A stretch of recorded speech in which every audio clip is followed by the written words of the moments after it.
আসসালামু আলাইকুম। কেমন আছো সবাই? আশা করি সবাই অনেক, অনেক, অনেক ভালো আছো।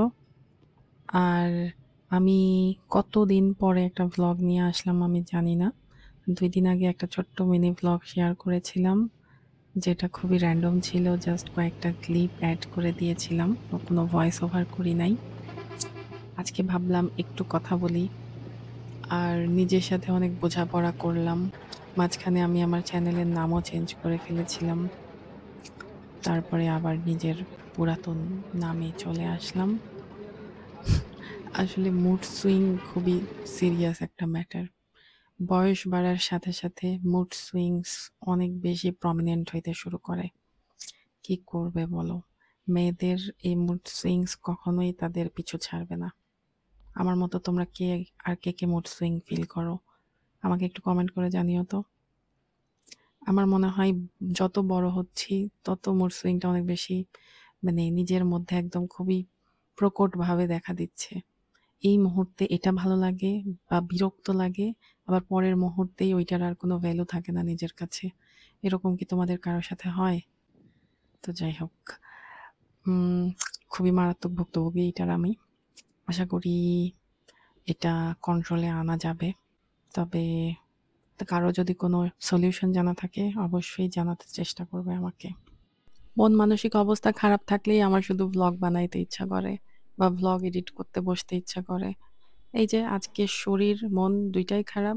আজকে আমি ভ্লগ এডিট করতে বসছি। তাইলে কি তাহলে আমার গত কয়েক মাসে মন খারাপ ছিল না? এটা একটা বড় রকমের প্রশ্ন। আসলে আমার উত্তর জানা নাই।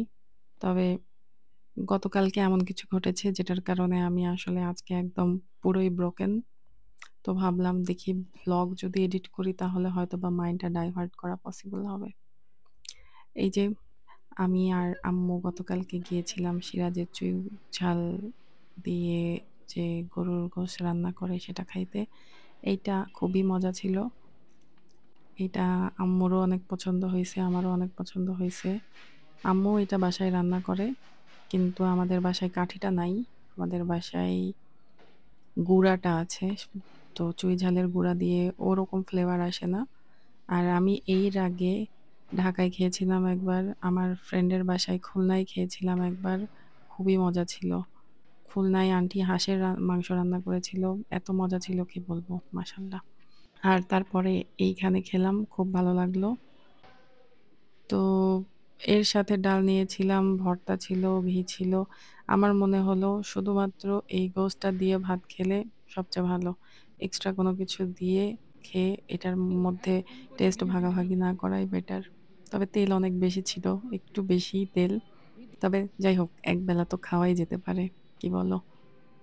কিন্তু যেটা শেয়ার করব তোমাদের সাথে সেটা ছিল যে এর ঠিক আগের মুহূর্তে আমার একটা ছোটখাটো বা মিডিয়াম কিছু একটা অ্যাক্সিডেন্ট হয় এবং আমি স্লিপ করে পড়ে যাই রাস্তায় বাস থেকে নামার সময় এবং আমি হাতে এবং পায়ে খুবই মারাত্মক ব্যথা পেয়েছি। এখনো আমি আমার বাম হাত দিয়ে কোনো কিছু তুলতে পারছি না। খুবই খারাপ লাগছে। কালকেও অনেক খারাপ লেগেছিল, কান্নাকাটি করেছিলাম অনেক।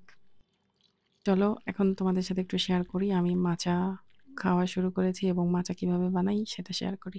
মাচা খেতে ১ম দিকে একটু অদ্ভুত লাগছিল। কিন্তু এখন আস্তে, আস্তে এটার সাথে আমি used to হয়ে যাচ্ছি। মাচার হেলথ বেনিফিট অনেক বেশি। এটা বাংলাদেশে যেগুলো পাওয়া যায় বা আমি যেটা কিনেছি মেইনলি এটা আমার কাছে একটু অন্য রকমের সবুজ মনে হইছে। কিন্তু YouTube এ বা আদার্স অন্যদের কাছে যে মাচাটা দেখি আমার মনে হইল যে ওদেরগুলো একদম পিওর গ্রিন কালারের। তো ওইটা মনে হয় অথেন্টিক হবে।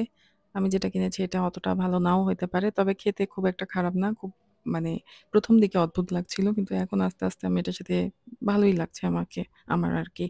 তো ক্যাফেইন আছে এটাতে কত পার্সেন্ট? কত 30% এর মতো মনে হয়। আর কফির মতোই একটা তোমাকে অ্যালার্ট করে দেয়। তো ভালো লাগে। আর এরকম ঠান্ডা দুধ দিয়ে খেতেই আমার ভালো লাগছে। একদম নরমাল একদম পিওর পানির চেয়ে।